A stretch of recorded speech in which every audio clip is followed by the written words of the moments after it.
ಎಲ್ಲರಿಗೂ ನಮಸ್ಕಾರ. Welcome back to my channel. ನಾವು ಮಾಡ್ತಾ ಇರೋ ರೆಸಿಪಿ ವೆಜಿಟೇಬಲ್ ದಾಲ್ ಕಿಚಡಿ. ಹೇಗೆ ಮಾಡೋದಂತ ನೋಡೋಣ. ವೆಜಿಟೇಬಲ್ ದಾಲ್ ಕಿಚಡಿ ಮಾಡೋದಕ್ಕೆ ಒಂದು ಈರುಳ್ಳಿ, ಹಾಗೆ ಒಂದು ಆಲೂಗಡ್ಡೆ, ಒಂದು ಕ್ಯಾರೆಟ್, ಹಾಗೆ ಸ್ವಲ್ಪ ಚೌಳೆಕಾಯಿ, ಹಸಿಮೆಣಸಿನ್ಕಾಯಿ ಇವೆಲ್ಲವನ್ನು ತಗೊಂಡು ಸಣ್ಣದಾಗಿ ಕಟ್ ಮಾಡಿಕೊಂಡು ತೊಗೊಂಡಿದ್ದೀನಿ. ನಂತರ ಒಂದು ಗ್ಲಾಸ್ ಅಕ್ಕಿ, ಹಾಗೆ ಅರ್ಧ ಗ್ಲಾಸ್ ತೊಗರಿಬೇಳೆ, ಒಂದು ಗ್ಲಾಸ್ ಅಕ್ಕಿ ಅರ್ಧ ಗ್ಲಾಸಷ್ಟು ತೊಗರಿಬೇಳೆಯನ್ನು ತೊಗೊಂಡು ಚೆನ್ನಾಗಿ ತೊಳೆದು ಇಟ್ಕೊಂಡಿದ್ದೀವಿ. ನಂತರ ಒಲೆ ಮೇಲೆ ಒಂದು ಕುಕ್ಕರ್ನ ಇಟ್ಕೊಂಡಿದ್ದೀವಿ. ಕುಕ್ಕರ್ ಕಾದಿದೆ.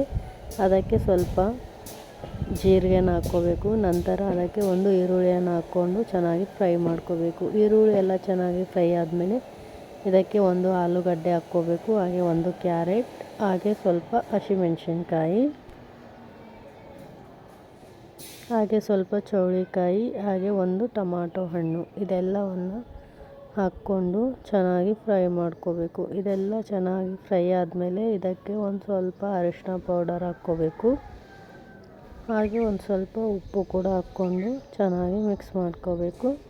ಹಾಗೆ ಸ್ವಲ್ಪ ಖಾರದ ಪುಡಿ ಇದೆಲ್ಲವನ್ನು ಹಾಕ್ಕೊಂಡು ಚೆನ್ನಾಗಿ ಫ್ರೈ ಮಾಡ್ಕೋಬೇಕು. ವೆಜಿಟೇಬಲ್ಸ್ ಎಲ್ಲ ಚೆನ್ನಾಗಿ ಫ್ರೈ ಆಗಬೇಕು. ನಂತರ ಇದಕ್ಕೆ ತೊಳೆದಿಟ್ಕೊಂಡಂತಹ ಅಕ್ಕಿ, ಹಾಗೆ ತೊಗರಿಬೇಳೆನ ಕೂಡ ಹಾಕ್ಕೊಂಡು ಚೆನ್ನಾಗಿ ಕಲಿಸ್ಕೊಂಡು, ಹಾಗೆ ಇದಕ್ಕೆ ಒಂದು ಗ್ಲಾಸ್ ಅಕ್ಕಿ ಅರ್ಧ ಗ್ಲಾಸ್ ತೊಗರಿಬೇಳೆಗೆ 3 ಗ್ಲಾಸಷ್ಟು ನೀರನ್ನ ಹಾಕ್ಕೊಂಡು ನೋಡಿ, 3 ಗ್ಲಾಸಷ್ಟು ನೀರನ್ನ ಹಾಕ್ಕೊಂಡು ಈಗ ಇದಕ್ಕೆ ಕಟ್ ಮಾಡ್ಕೊಂಡಂಥ ಕೊತ್ತಂಬರಿ ಸೊಪ್ಪು ಕೂಡ ಹಾಕ್ಕೊಂಡು ಚೆನ್ನಾಗಿ ಮಿಕ್ಸ್ ಮಾಡ್ಕೋಬೇಕು. ನಂತರ ಕುಕ್ಕರ್ ಮುಚ್ಚಳನ ಮುಚ್ಚಿ 1 ರಿಂದ 2 ವಿಸಲ್ ಆಗೋ ತನಕ ಬಿಡಿ. ಈಗ ನೋಡಿ 1 ರಿಂದ 2 ವಿಸಲ್ ಆಗಿದೆ.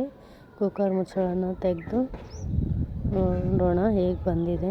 ನೋಡಿ ಹೇಗೆ ಬಂದಿದೆ ವೆಜಿಟೇಬಲ್ ದಾಲ್ ಕಿಚಡಿ. ಈ ವಿಡಿಯೋ ನಿಮಗೆ ಇಷ್ಟ ಆಗಿದ್ದರೆ ಒಂದು ಲೈಕ್ ಮಾಡಿ, ಹಾಗೆ ಶೇರ್ ಮಾಡಿ, ಹಾಗೆ ಸಬ್ಸ್ಕ್ರೈಬ್ ಮಾಡಿ.